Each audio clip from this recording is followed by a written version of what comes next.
আর ছোট্ট একটা ভিডিও নিয়ে চলে এলাম। দেখুন আমি ওল কেটে ধুয়ে নিয়েছি ছোট ছোট 2 টুকরো। বাড়িতে লোক নেই, মা আমি দুজনে অল্প করে একটু ওল কেটে নিয়েছি। আমি এইটাকে দিয়ে আজকে একটু রেসিপি করব। রেসিপি হচ্ছে ওল ভর্তা করব। যাই হোক ওলটা আমার প্রায় 5-6 দিন প্রেশার কুকারে রয়েছে, এই ফ্রিজে রয়েছে।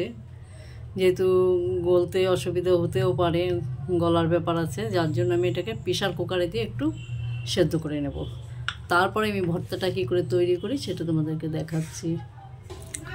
আমি ওলটা সেদ্ধ করে নিয়েছি, দেখুন খুব সুন্দর সিদ্ধ হয়েছে, প্রেশার কুকারে দেওয়া তো।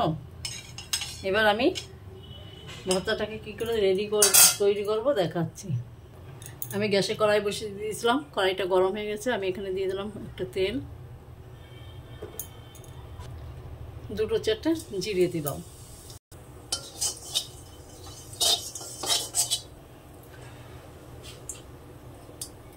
পেঁয়াজ কুচি দিয়ে দিলাম,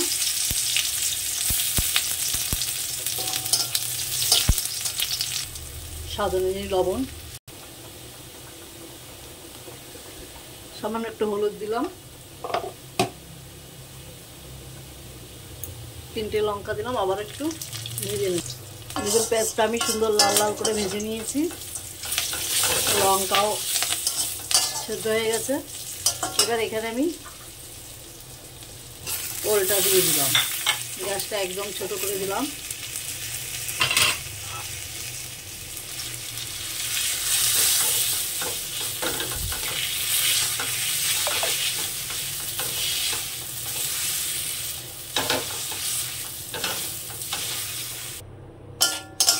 এই পর্যায়ে কিন্তু আমার এটা সুন্দর করে আমি পিষে নিয়েছি।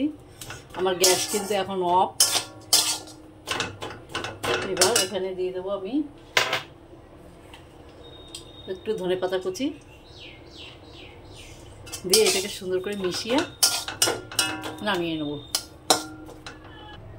তাহলে আমার ওল ভর্তা রেডি, আমি নামিয়ে নিয়েছি। এইভাবে ওল ভর্তা করে খাবেন, খুব সুন্দর লাগে খেতে। যাই হোক, আমার চ্যানেলে যারা নতুন, আমার চ্যানেলটা একটু সাবস্ক্রাইব করো, যারা পুরনো লাইক শেয়ার কমেন্ট করো। আজ এই পর্যন্ত, নমস্কার।